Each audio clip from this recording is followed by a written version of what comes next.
Came all the way out here. I got, I think, 4 or 5 clients in here right now that are already clients of mine. We do have about 1,100 across America, and you'll see a map at the end of this. But I'll get started, and hopefully we can be an option for you guys for H2A labor. So some of the things I'm going to cover what the H2A program is, what's the process of getting H2A workers, some of the regulations. I'm going to touch on that, on the big ones. The compliance is probably the biggest part of it. The last Dole rule was over 550 pages, so there's a lot of rules and regulations that go along with it, but we'll keep it short for you. We'll talk a little bit about the costs, why you should choose us, and who the workers are, and some best practices to make sure that you're staying compliant if you have H2A workers. I can talk a little fast, so don't be afraid to interrupt me if you got a question in between. Just raise your hand, let me know. I can get a little ahead of myself sometimes.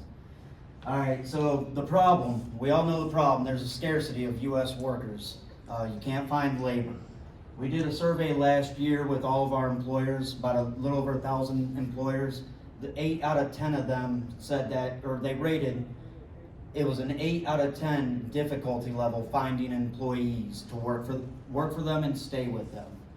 And so over 52% of our clients said they were not able to hire any American workers despite putting out all kinds of different types of recruiting and getting that out there. So the H2A program is what offers that problem a solution. And that is, we allow qualifying employers that actually qualify for an H2A worker to hire foreign workers legally, and they come over on an H2A visa, which is a work visa. The Dole is Department of Labor, and they're the ones that actually have to accept it and provide you a labor certification. They have to certify you to be able to hire non-immigrant workers. And so their acceptance is based on, there has to be no U.S. workers available, and I'll get to that a little bit with marketing and putting out an advertisement. The Dole actually does that on your behalf. And the work has to be agricultural, and it has to be temporary and seasonal. So it has to be tied to a certain season of the year, and it has to be temporary. It cannot be longer than 10 months. So we usually see crop applications typically go from February to April until October to December. And then livestock applications in the winter typically go from September to November all the way into like February to October and November through March or April. So those are usually shorter applications for the livestock. We can prove the temporary need of livestock because livestock actually can be out in the pasture during the summer. They don't need as much attention, whereas in the winter they need more attention. So you have that increased workload, plus calving is in there. Seasonal crops, obviously you're not doing anything with the ground between December and February. So we can provide seasonality. That's how we get those 2 different types through. So it's a 2-step process. There's about 100 steps in between each one of those, but if you come to us, we take care of all that for you, okay? The first step is obtaining that labor certification. So we have to go through the Department of Labor. They certify you to get H2A workers, and then once you have a labor certificate, then there's a second step to the process, and then you have to go through the Department of Homeland Security, and they will issue what's called an approval notice, and that's going to provide a piece of paper that allows that worker to go to the consulate and get his H2A visa. Those 2 things combined, those 2 documents are the most important documents, and that's what allows you to bring workers over. So the labor cert process at the Dole takes about 6 to 8 weeks. We submit the paperwork to both your individual state SWA, which is State Workforce Agency. So if you're in Kansas, we'd submit to Kansas SWA. If you're in Oklahoma, send it to Oklahoma SWA. And then after SWA gets it, 7 days later, we can submit it to the Dole. When it gets to the Dole will actually, and I get a lot of employers saying, take me off this list. I don't want to get these workers sending me emails from all over the world, and they will. What happens is when you're at the Dole, they have to advertise your job all the way up until the halfway point of your season. Ooh. Sorry about that. You weren't talking fast enough. fast and holy moly. Well, there you go. You saw the whole PowerPoint. I'm done. Thank you, Kathy. So I put your hand up. All right. So when it gets to the dole actually advertises your job on a website called seasonaljobs.dole.gov. We have no control over that as the agency. And actually, you as the employer have no control over that. And the reason for that is they have to advertise it. That way they can say, you marketed to American domestic workers. And when no American workers set up an interview or contact you for a job, then at that point, the Department of Labor can say, well, they didn't have any American workers that wanted to take that job. Now we can certify them to hire from outside the country. What the dole is worried about is they never want to take a job away from an American worker if an American worker is qualified and able to do that job. They don't want you to hire non-immigrants coming from overseas to do that job if there is an available worker here in the States. So that's why they do that. Little tip, on your ETA 790, if you submit, if we put down on there a different email address than your primary email address, that is what will get posted to the website by the dole. And then all those workers from all over the world that are not part of us, all those emails will go to that email. So that's another workaround that we can do with that. We got lots of workarounds. We deal with the government, so you know how the government is. There's a lot of doors we can open. A lot of different avenues. You'll have to have a housing inspection. The state, your individual state will send a state housing inspector out to inspect that housing and pass it. Every state's a little different. Some of them will do virtual, some will do photos, some will actually send out a physical person to actually inspect it. If you have a summer and winter, as long as your housing inspection's been done within the previous year, that housing inspector usually just approves you without ever doing anything. So that is common. You'll have to provide workman's comp. I know not all farmers are required to have it, but in order to have H2A workers, you do have to provide workman's comp for those workers. And the recruitment report is the latter half of the advertisement. After we advertise your job for 7 days, then we'll reach out to the employer and say, hey, has any domestic workers applied for the job? 9 times out of 10, the answer is no. We put that onto a report and we actually send that back to the dole on the employer's behalf. So you don't have to do anything, just have to give us an answer, that's all. Pretty easy there. Then the USCIS phase, that phase usually takes about 2 to 3 weeks. It's really dependent on the time of the year. Right now, it's actually closer to 3 weeks on average. Some of them are even taking up to 4 weeks to get, just because right now, I'll give you some data. Last year, in 2023, there was 19,000 labor certificates that were processed. So that's 19,000 applications for H2A workers. Every single one of those hits the USCIS, and this year they changed. We used to send them to California. Now they consolidated in Texas, and USCIS in Texas does not have the same level of employees, same number of employees, so it's taking longer for them to process that stuff. What we submit to them is called an I-129 petition. That's basically asking them, can I hire these workers from out of country? There's different types of petitions, and we can really have that discussion later, but just to wave top, we can hire workers from out of country. We can hire workers that are in country, in the US right now with another farmer and transfer them to your farm. Or we can do a rollover, which is if it's the same business entity and they have a summer and a winter app, we can roll them over between the applications. So those are the 3 types of petitions that we can do. And then we submit the labor certification to the USCIS in conjunction with that, and that's what gets you an approval notice. Some of the regulations, time limits has to be less than 10 months, cannot be longer than that. There is exceptions where we can get an extension. I can do a 2-week extension with no justification. It costs about $810 to the USCIS. I can do a longer extension, up to 2 months max, but it has to go through the Department of Labor, and they have to approve it, and you have to have an agricultural justification as to why your season is running late, or you need those workers for a longer period of time.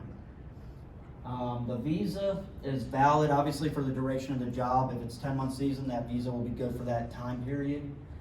They can go from job to job to job to job for a period of up to 36 months, which is their 3-year limit. After their 3-year limit, the only way to reset that is they have to remain outside of the U.S. for 90 consecutive days. I know I actually talked with Rudy earlier, and he's about to have to do his. Some of the other regulations regarding taxes.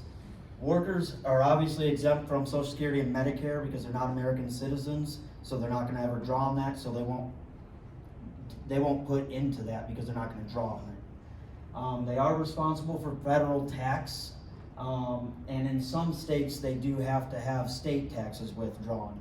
Kansas just happens to be one of those states where you have, in the state of Kansas, every worker, regardless of agricultural or not, you have to withdraw federal and state taxes from their paycheck.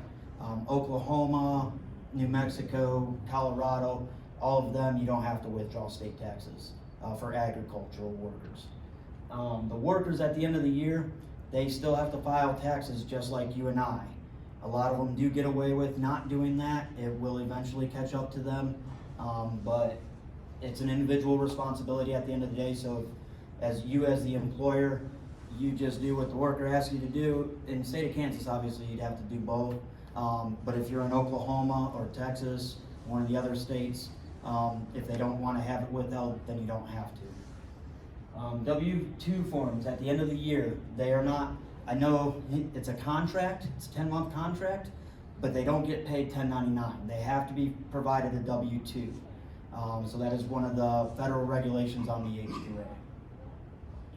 The wages are set by the Department of Labor, and the AWR rate, which stands for Adverse Effect Wage Rate, that updates January 1st of every year. The Department of Labor usually makes that determination of what the wage increase is going to be, and for the last 10-15 years, it has very closely matched the federal COLA adjustment. How many of you guys are familiar with that? COLA adjustment for the last 10 years has averaged about 3% per year, minus last year because of inflation. Last year was about 7 to a 10% increase across the states. So what that means for you as the employer, it usually goes up about $1 per year. Yes? There's been some talk about having rates based upon activity. Yes. Instead of just a flat rate per hour. Has there been anything changed there? Can I touch on that at the very end? Because that can get into a very lengthy answer. I don't know if I want you to touch on it. So I can touch on it now, that's fine.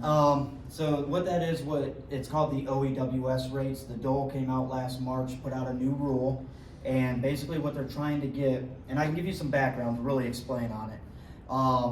About 3 years ago, there was an H2A company that utilized H2A workers for construction. And so what happened is they had, I think it was about 1,000 employees come over on the H2A program. And what they were doing is they were underbidding all of the American construction companies and getting these construction jobs and using the H2A workers illegally. They were out of compliance. Not that the Dole took that into an account, but they were out of compliance and they were underbidding all these jobs.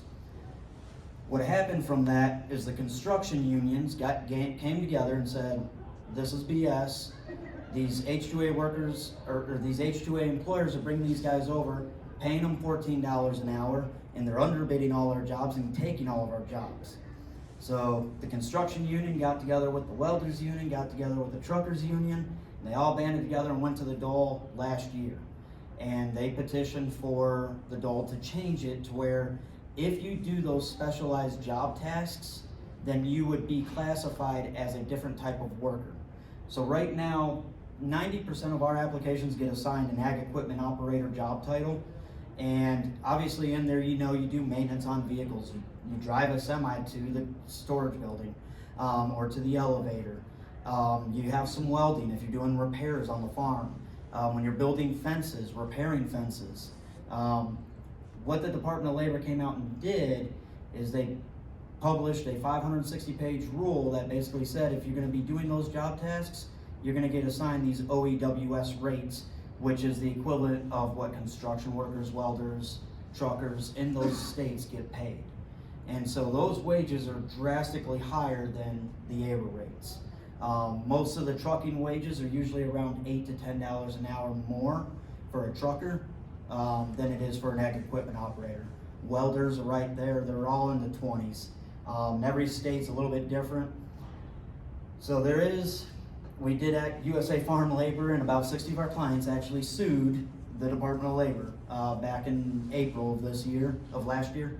And they denied our injunction in North Carolina to put an immediate stop to it. We just filed an appeal at the federal level, and our team of lawyers is going to the federal level to still fight it.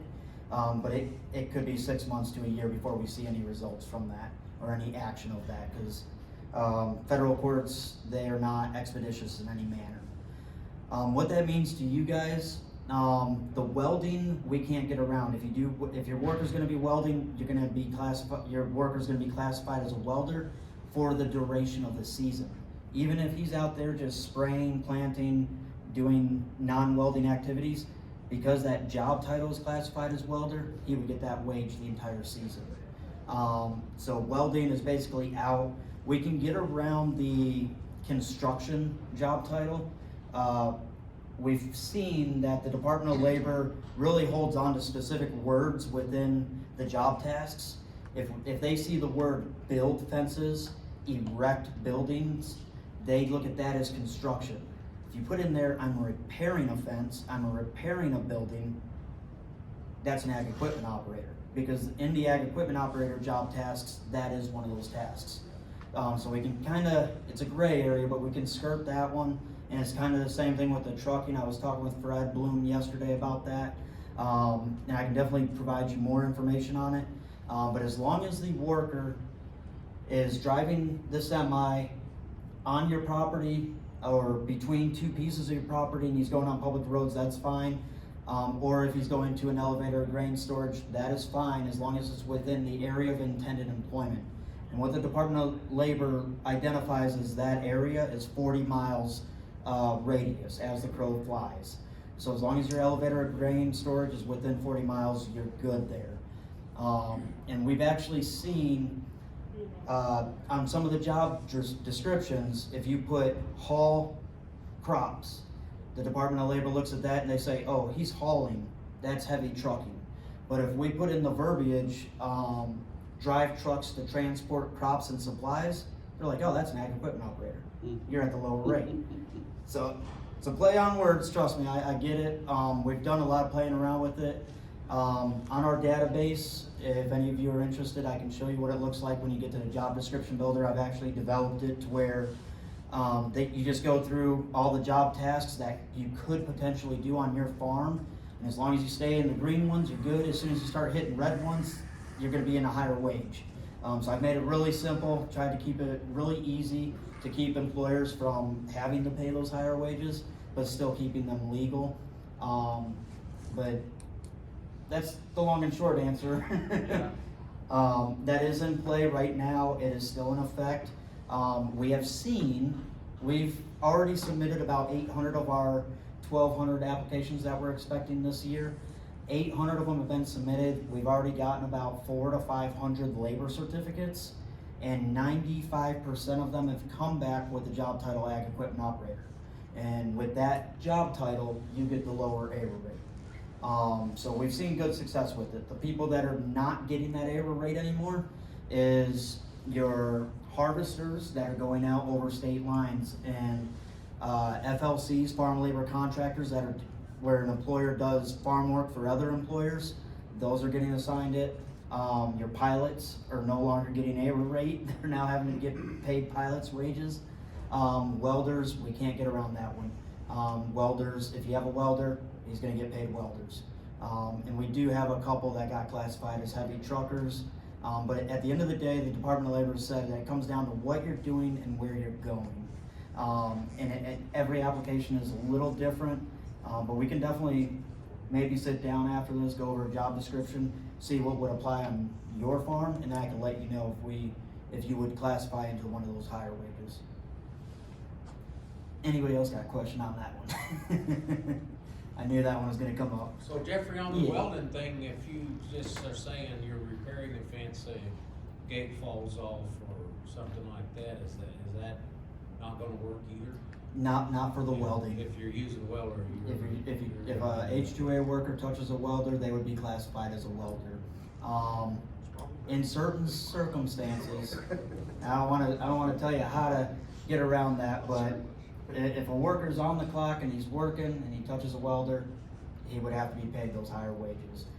If you didn't, that worker could potentially file a complaint with the dole, and that could trigger an audit, and then you could be fined for that. Those fines usually start out about $1,300 per worker per occasion. So, just FYI. Any other questions before I get back into it? No? Okay. Alright, the ARA rate, it does change, takes effect every January 1st, and that's because the federal COLA adjustment usually gets reported by the Farm Labor Statistics in December, and they usually make it effective January 1st. Wages to the workers, they have to be paid at least twice a month at a minimum. Whether you do it weekly, bi-weekly, or semi-monthly, it doesn't matter as long as it's twice within 30 days. They do have to be provided pay stubs every payday, and they should have a timesheet. Usually the workers, you make them fill out the timesheet, and then you provide them with a pay stub. A lot of people have different methods of tracking hours and payments and different types of pay stubs. 9 times out of 10, we can usually make them work. If not, we have a template that we can give you to meet the dole requirements, because the dole does require certain things to be on the pay stub. Time and a half overtime is not required in most states. Do I have anybody from Colorado here? Nobody from Colorado? Perfect. That's one of the overtime states down here. The only other one is Minnesota and California, and then I think like Washington or Idaho, one of them two is overtime.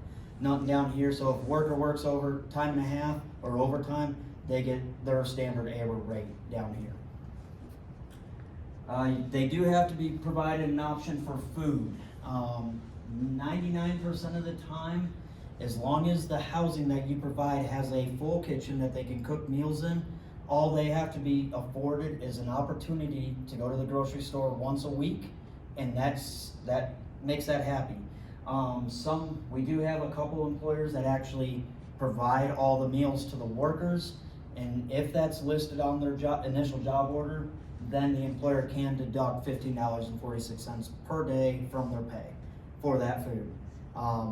We've always found it cheaper to just provide them a car or take them to the grocery store once a week, or let them take the car once a week to the grocery store, and that usually makes everybody happy. It's cheaper on the employer in the long run, because $15 a day for 3 meals is not that much. And those amounts, that meal amount changes every year. It doesn't go very much. Last year was in the 14s, previous, like 3 years before that was in 13s, so it doesn't go up very much.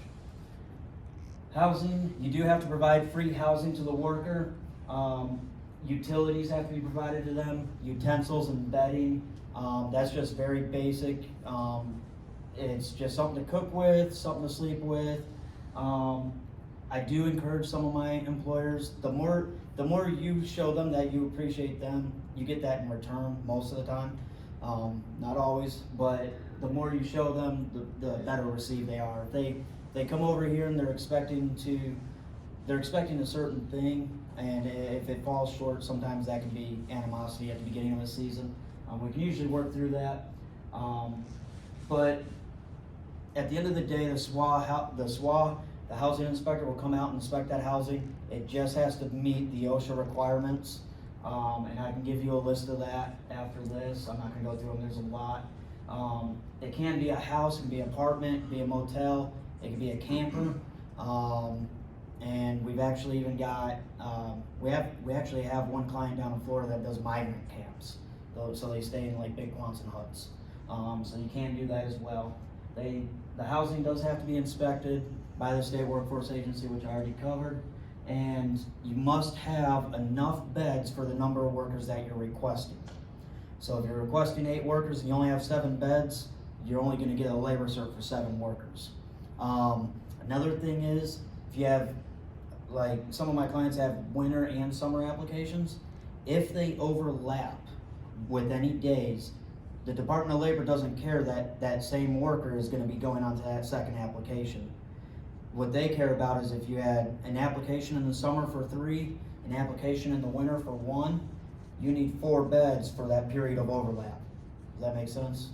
They look at it, they just look at it, they don't care if it's the same worker that's gonna be taking that bed.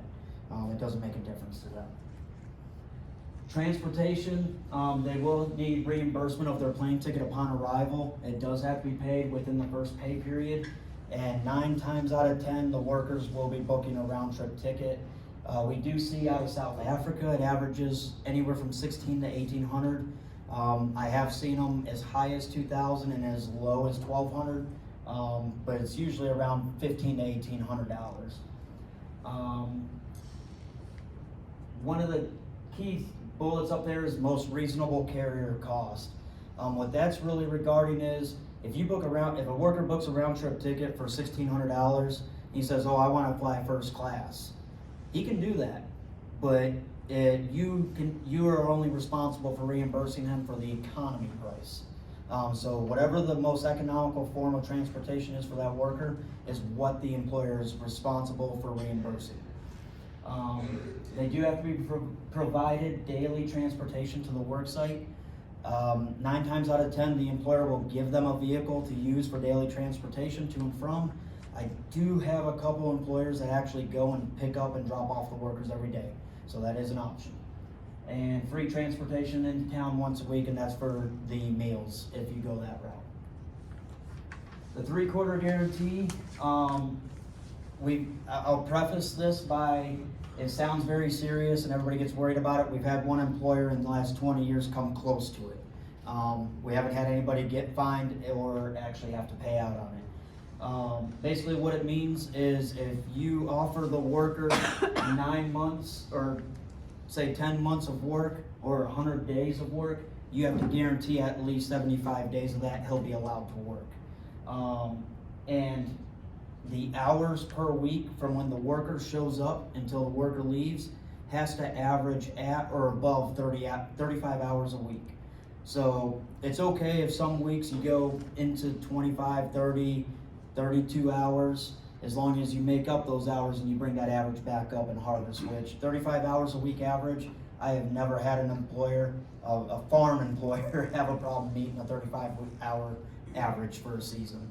So it is out there. The only time that I've actually seen somebody get burned by that is where an employer had one H2A worker and a domestic applicant apply for the job and they were qualified for that position. And that employer said, "Nope, I already got an H2A worker. I'm not gonna interview you. I'm not gonna hire you." And that domestic worker went to the dole and said, "Hey, they said they're not gonna hire me because they have an H2A worker. They didn't even do an interview." If that happens, the dole could come out, they'll fine you, and then you have to pay that domestic worker 3/4 of your full season at the average hours per week, and he never stepped foot on your farm. So that's the only way you can get burned by that. I've heard of people getting burned by that. So just something to keep in the back of your mind. If you ever have an American worker that applies for the job, they have to at least, at a minimum, be interviewed. How many of them are qualified? That's a different story. But they have to at least be interviewed. Overtime, Sabbath, and holiday hours, they count towards fulfilling the guarantee. So you can't force the worker to work Sabbath or holiday hours. You can ask them, and if they do, then it does count towards that time for that 3/4 guarantee. So I already covered this one. You got to make a best estimate of how many hours you would average per week for the season. It has to be over 35. Yeah, that's kind of restating the previous one. Some of the general rules, explain any of the house rules to the workers when they arrive. You want to talk to them what your expectations are. You want to make copies of if they have a CDL, their I-94 they can usually get from us. They can also get it themselves, it's just from a website. You'll wanna keep copies of their passport and their visa and their social security card. You don't necessarily have to provide it to us, but you wanna keep it on record, that way you know who's on your farm. And you'll wanna maintain these records for at least 3 years, because that's how far back the dole's gonna go in an audit if they ever come out and do an audit. Also, if you, and this is kind of keeping you out of risk of being claimed for trafficking, if you ask a worker to make a photocopy of his visa, make the photocopy and give it back to him. If you hold on to it and you withhold it, now that is a form of trafficking, they could file charges. So just something to keep in the back of your mind. It's okay to ask them, take copies, but give it right back. We haven't had it, thankfully, in the last 20 years, we haven't had any employers get into any trouble with that, but it is out there. It does happen. When to start? Obviously, you want to make your best estimate of when to start. 90% of our crop applications start between February and April. Their end dates usually are 10 months after that. That's typically what we see. The process usually takes 75 days to complete, and that's actually the soonest that we can submit your application to the government. So if you're gonna set up an application with us, you would wanna do it, at least get started with us 90 to 120 days before that. You can do it longer, but we need at least a week or two to get everything in order, get all the signatures and everything ready so we can submit it on time.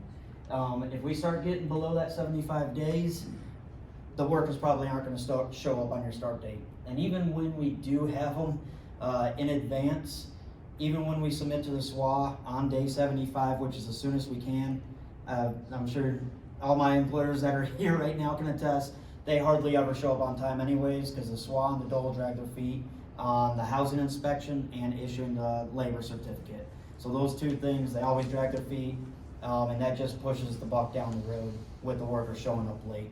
I would say on average, we see the workers arriving around 2 to 3 weeks after the start date is usually about the best average. Every now and then I'll get a worker or a couple workers on the start date or within a week of it. And sometimes I've seen some have housing inspection issues and they show up 2 months after the start date. So it does happen. The average is about 3 weeks. And that's because some of the restrictions that they've put on it. The paperwork, we cannot submit an application to the government any closer than 60 days from your start date. So if I submitted an application today, 60 days from today is the soonest start date that I can ask for. So if you don't get the application submitted to us and we can't get it submitted by day 60, then it moves your start date back. And that does happen from time to time. We can, in every employer in the history of the H2A program, they can use an emergency application one time, but once you do it, you can't use it again. And that allows us to get a 45-day from date of submission start date. Don't recommend using it. Use it for a year that you forget to submit, or even your first year. We usually see a lot of employers on their first year say, I'm getting a late start, I want to use my emergency app on this time. They can't do it ever again though. So, some of the costs. The dole fee, the Department of Labor, they charge $100 for your labor certification and $10 per worker. So if you have 1 worker, your dole bill is going to be $110. If you have 10 workers, your dole bill is going to be $200. That does never change. It's always been the same. The USCIS fee, which is U.S. Customs and Immigration Services, that's the Department of Homeland Security, the second half of the certification process. Their fee right now is $460. There has been some proposed changes for next year. They're trying to make that go up next year to a little over $1,100.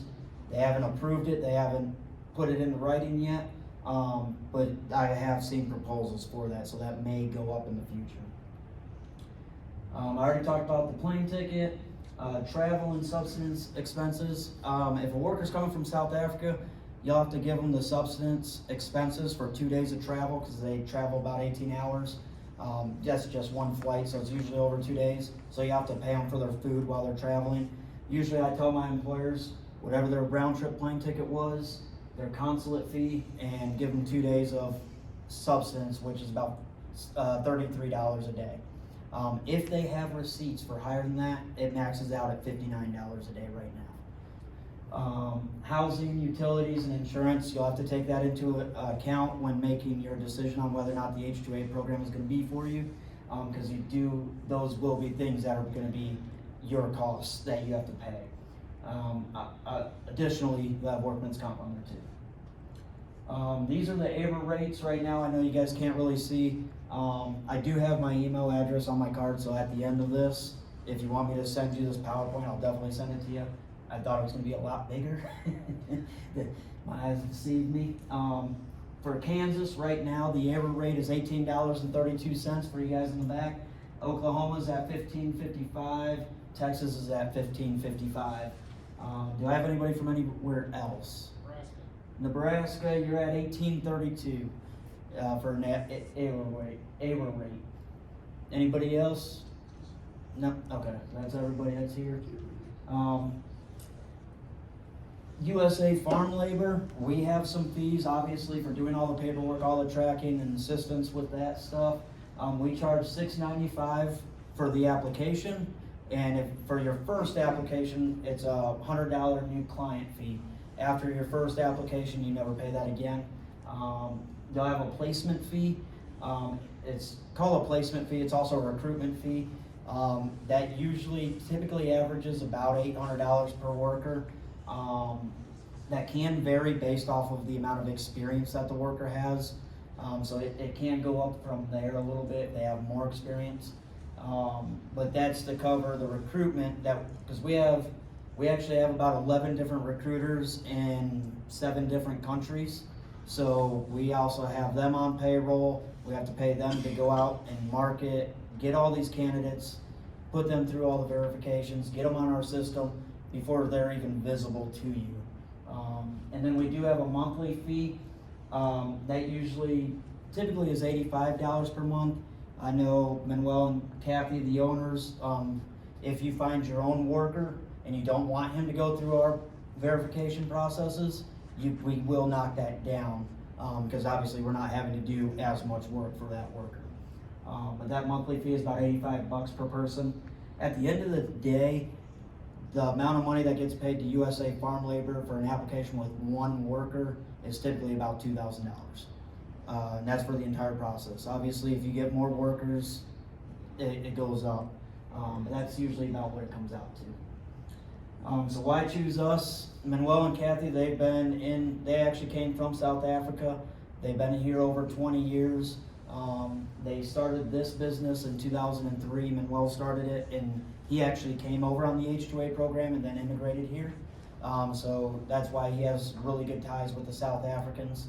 And we've started branching out from there to get more variety of candidates, but those are there. We're an industry leader in helping farmers find and hire semi-skilled workers. I know there's a lot of agencies out there that can get you workers from Mexico, but a lot of those workers, they can't get on a combine. They can't get in an airplane and be a crop sprayer. They can't get in these trucks and drive a semi. Not always. Not saying that's all of them, but typically they can't. They're typically low skilled or unskilled labor. So we've really focused on the semi-skilled and high skilled, and we try to target that area because that's where farmers really are. We believe in treating the workers and the clients as we would want to be treated. Coming out here this week has definitely helped that. I'm a firm believer of full transparency and treating people how you want to be treated, and being respectful to each other. And I deal with the workers all the time, and they'll complain and gripe, and sometimes I gotta tell them, hey, you just gotta suck it up. It's farm work, what'd you expect? Sometimes I've had employers that are out of compliance. I'm like, hey, you're not doing the right thing. You need to check yourself, get in place before the Department of Labor comes out and you start getting fines that you don't want to pay. Obviously, we always do it with tact and respect, but we do believe in that. Reputation for excellent customer service. I don't know, how am I? Good? Awesome. Jackie, Ronnie, okay. And Nick invited me, so, all right, there you go. I think I'm doing decent customer service at least. And we've got cutting edge innovations. Most of my clients do know, but I also do all the database development. Our database is an online website, And all of our candidates are on there, all of our employers have profiles on there. And that's how we communicate with everybody, the recruiters, the workers.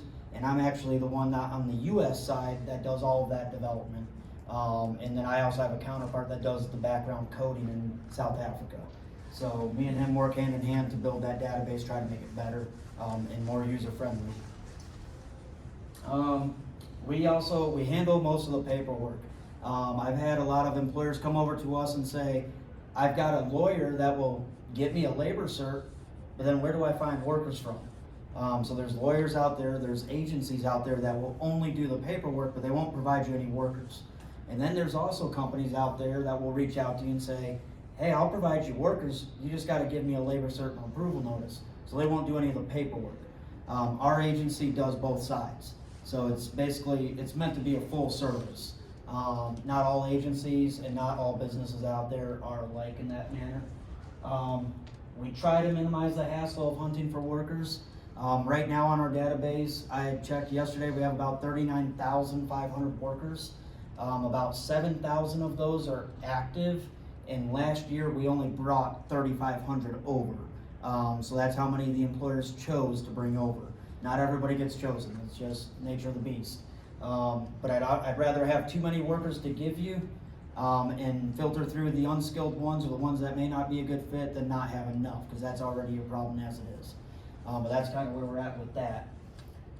Thoroughly screening workers, that's a constant uphill battle. We've gotten better over the years and we're continuing to try to make that better.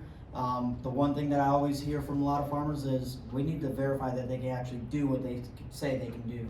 And we've got some ideas. I've already talked with some of my clients here about things that we're going to implement in the near future that's going to make that better.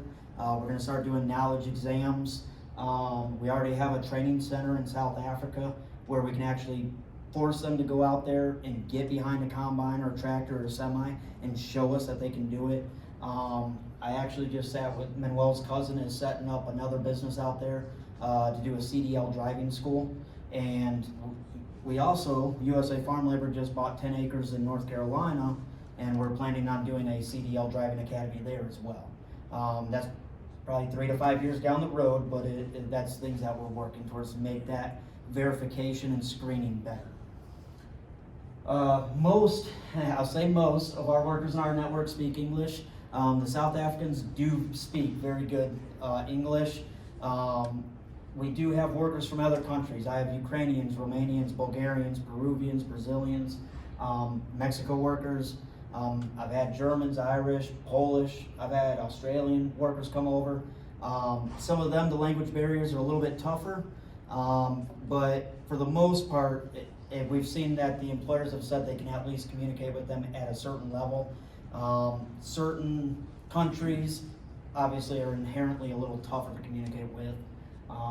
Biggest thing I always say is rely on that interview. Talk to them on the phone, get them on a video so you can actually see them, not using a translating device. Talk to them on a video and see how fast they respond, and if they're taking forever, they're probably translating it. If you can work with that or not, that's up to you. But usually we do have every worker upload a video and where they can talk for about a minute, minute and a half. Usually those videos will give you a really quick indication of whether or not how well their English is. So something else you can look at. We try to mediate in the event of disputes. I usually handle a lot of those. I can tell you stories for days about the bad things. There's only one thing that I won't actually try to resolve, and that is if a farmer says the worker just doesn't have the skills I need. He overstated his skills. At that point, I'm not going to try and resolve that. I can't click my finger and give him the skills he needs. So my focus is, okay, that's fine. Separate ways, find out what you need, get you a new candidate based off of what you do need. And for that worker, I'm also looking out for him. I'm going to say, hey, you overstated your skills. Let's be honest about this. And then I can market him to a farm where his skills might be applicable. That's the only thing I won't try to resolve, but anything else, I'm there to try and be the mediator between. Our report card, I know this is actually from 2022. We haven't done it for last year yet because we just finished up 2023 season. But last year's, basically 93% said that they were satisfied or very satisfied. Some were neutral. We didn't, I think there was a couple that didn't sign back up. And it wasn't because of us, it was more because of the prices, or it's because of the workers. So we have had some people, but we ask all of our employers to base USA farm labor, our workers, our recruiters, and the pricing, so we separate those four when we do that. Likelihood of using again, we have about 93-94% that stay with us. We usually, every year there's 30, 40, 50 clients that leave for one reason or another. Either their workers got green cards, they want to go somewhere else, try another agency that might be cheaper. They weren't happy with the workers. Those do happen. There is that 5 to 8% that do leave. And each year we're gaining them plus more back. So 95% of our clients have been based on word of mouth. So I know that we didn't even start our marketing department until this year. So that's something new. We've never actually marketed anywhere for like putting out emails and putting out brochures and stuff like that. We never went out and marketed. It was all word of mouth. And Manuel going to conferences, that's about it. So that speaks to some degree there. Training and testing workers, I know I've talked on this quite a bit already, but we do coordinate we have that training facility, it's Farm for Africa Training and Development Center. We can verify that worker's skills. If you have something specific, we can ask them to go through those verifications. We can train them on trucks and GPS technology. We do have that available in South Africa. Just last year we started psychometric testing. We do habit evaluations through people that have higher degrees in psychology than I do. We do habit tests, personality tests, Myers-Briggs tests. So we started expanding our assessments to try and give more information to the farmer. I know with you guys, my existing clients, I do want to sit down with you and show you those, because those are new on the database. We do emotional testing, we do counseling with them, and coming soon we do have a farming equipment simulator that we're going to be purchasing here pretty soon, and that's going to be in South Africa at the development center. That's actually one of the semis that Manuel purchased. That's actually at the development center right now. And so we do have workers that have gone through that program. The guy on the far right is actually the guy that, his name was Louis. He actually instilled our entire verification assessment program. He ended up passing away last year, so I've kind of taken over a lot of the stuff that he's done on the psychology side of it. But we do have that center that's still up and running. His wife and his co-owner are still running it. We do reference checks. We not only check their home country reference checks, whether that's South Africa or wherever in Europe or South America, and we also do U.S. reference checks on them.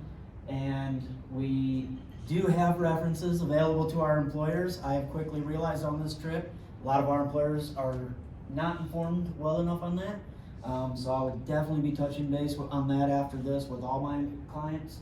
But we do ask, if a worker comes and he's not good enough, or he overstates his skills, or he lies, he steals, does whatever, give him a bad reference. Because the one thing that is most valuable to a U.S. farmer is hearing from another U.S. farmer what they thought of him and how he performs on the farm. That's the most valuable thing. It's a good and it's a bad. If a worker is really good on one farm and another farmer tries to hire him, if they call that farmer and they say, hey, was he a good farm worker for you? He gives them a glowing recommendation. 9 times out of 10, that farmer's going to go with them. Our references that we conduct, our recruiters conduct, they're in South Africa. They're talking to South African employers most of the time. It's family farms out there. So of course the dad or the grandpa or the uncle is going to say, he's a great farm worker, so he can get a job over here. So I try to tell my employers, rely heavily, very heavily on the U.S. references. Those carry the most weight in making a decision about who to hire and who not to hire. If a worker is dishonest, or he breaks the rules, or gets a DUI or steals from you, we do have the ability to add him to what we call the demerit list. And what that means is that USA Farm Labor will never assist that worker again.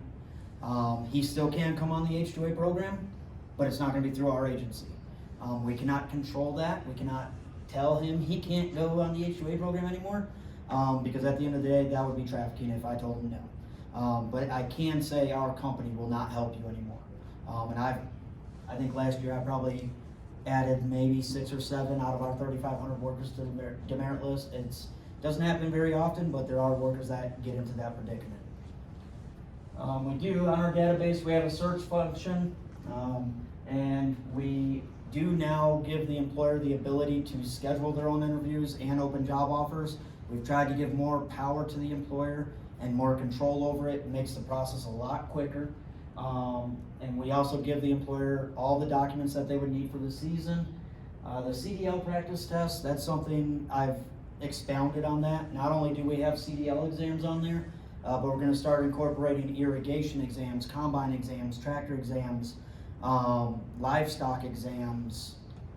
And there was, I think, 12 or 13 exams that I came up with. I'm running them by some of our farmers to get their input on it, and then we're going to be putting them on there and making the workers take them. That way you'll at least have a knowledge assessment of how well they know something. This worker search, you can search by their skills, CDL status, whether they're inside or outside the U.S., whether or not they're a smoker, non-smoker.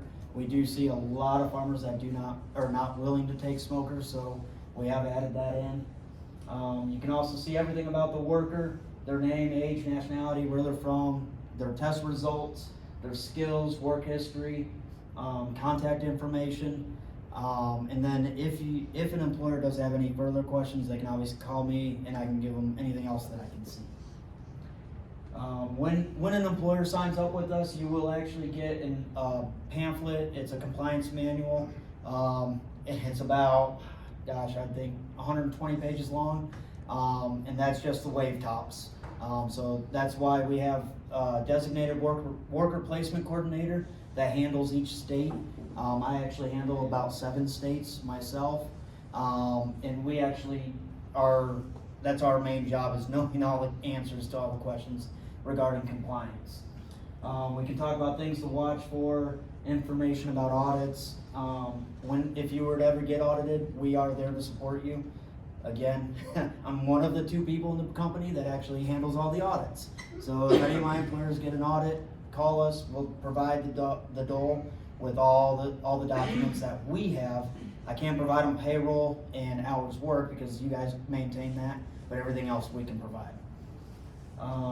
We can give tips for managing workers and forms and templates. I'm not even going to go into this because the Foreign Work Network, I've already touched all these topics. Most of them come from South Africa, speak English, 21 to 55 years old, semi-skilled, grew up on farms or have a farming background.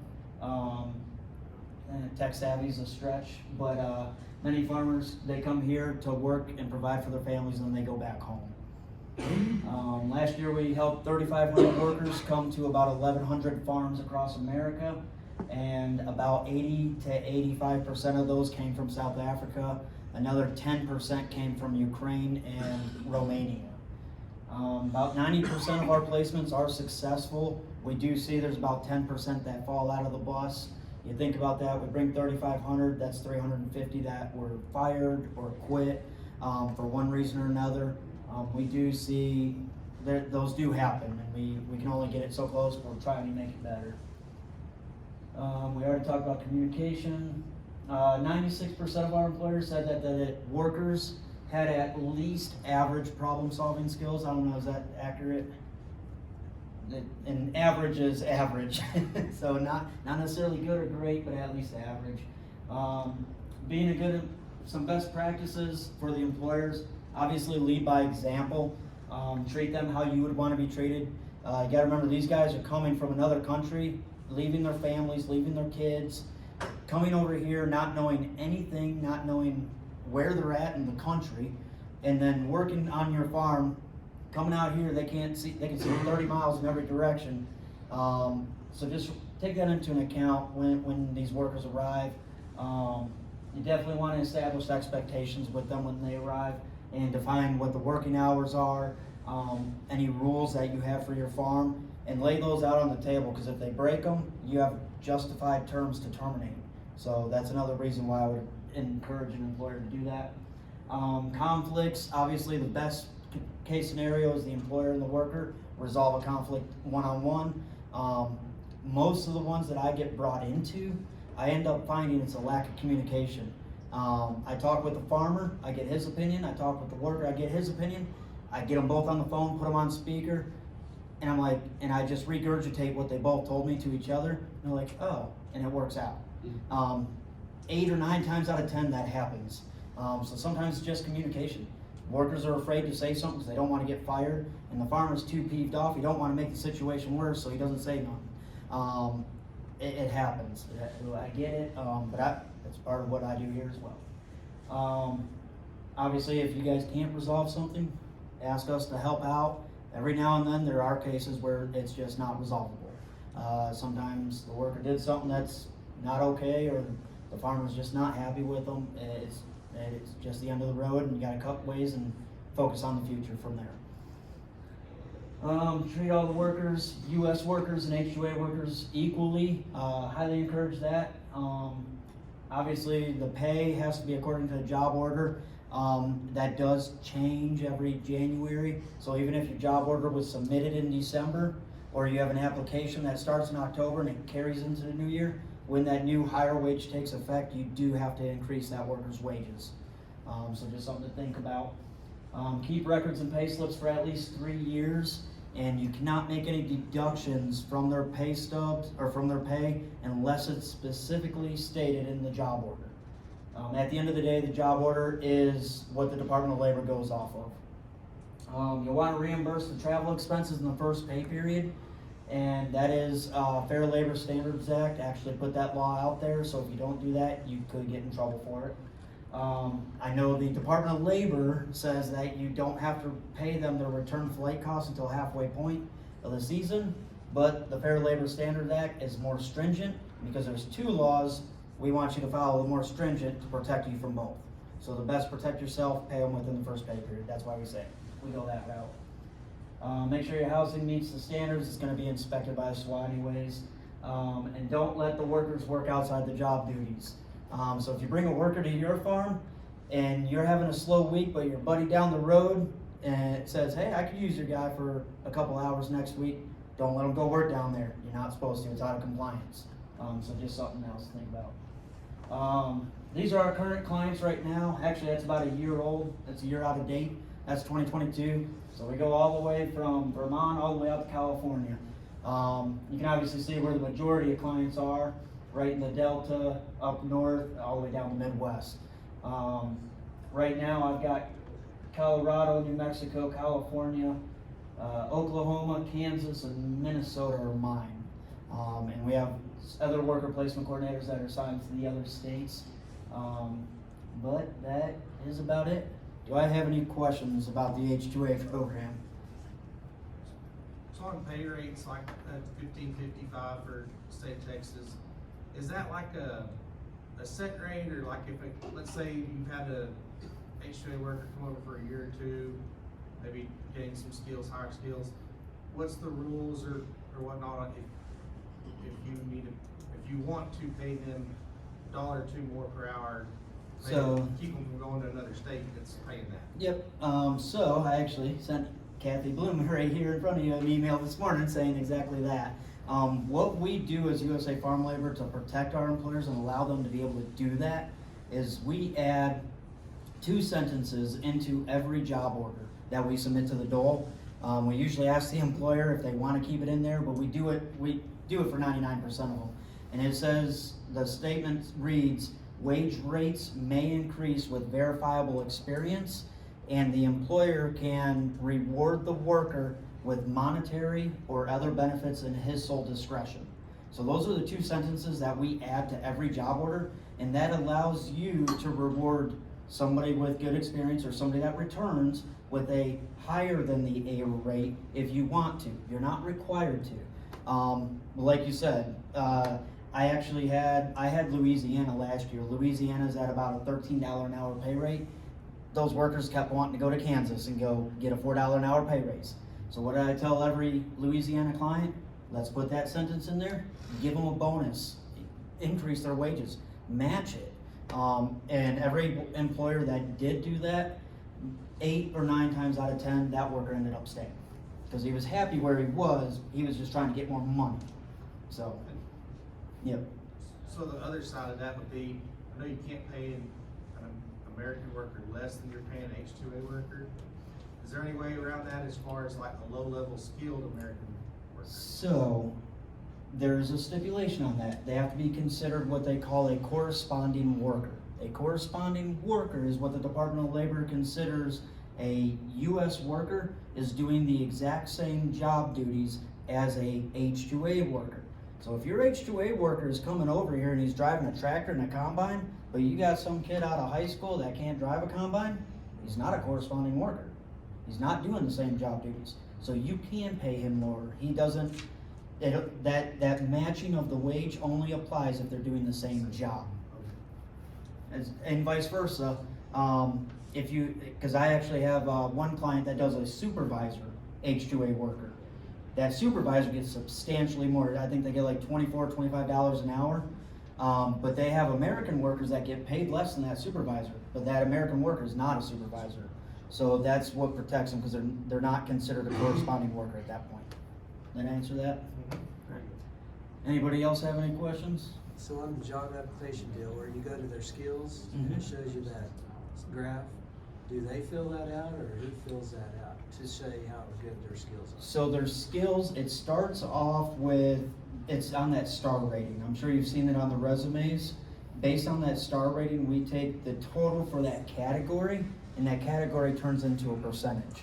So if you go into like a tractor category, there's 10 different levels of tractor, and they rate on 1 to 6 stars what their experience is on all the different sizes of tractors. So And then we take all of those and turn it into a percentage and average them out. And then when you search on your end by the percentage, that's what you're seeing, those results.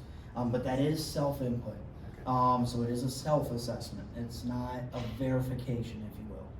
That's what I was curious. Yes.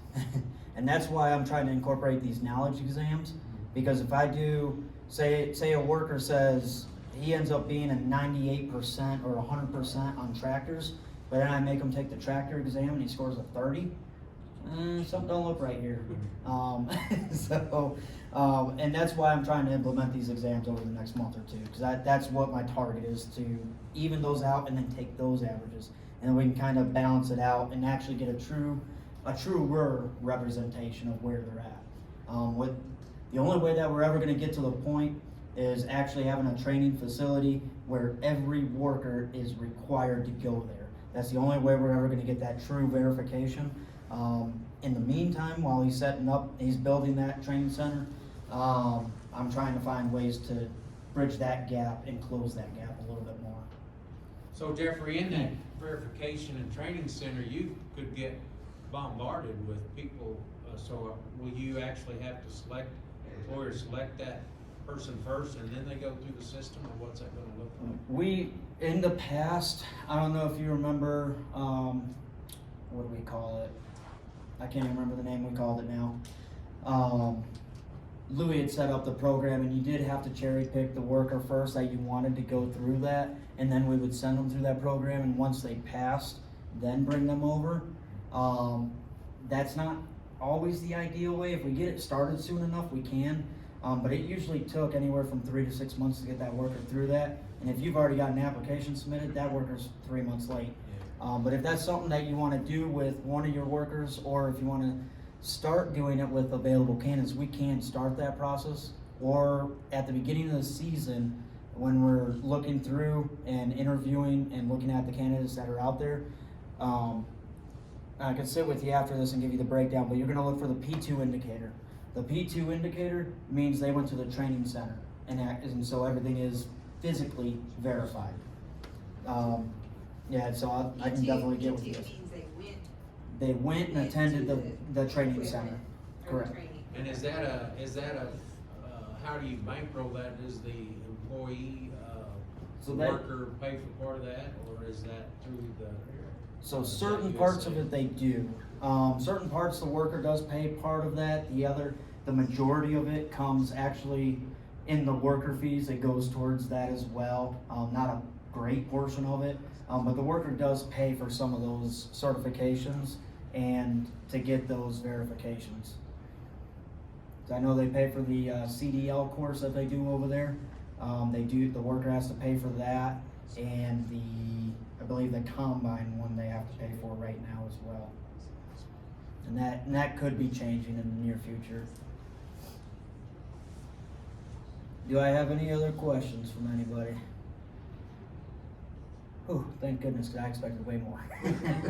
Thank you guys. If you got any questions, I'll be out there. I got business cards up here if you want one, or hit me up off the hand. Thank you.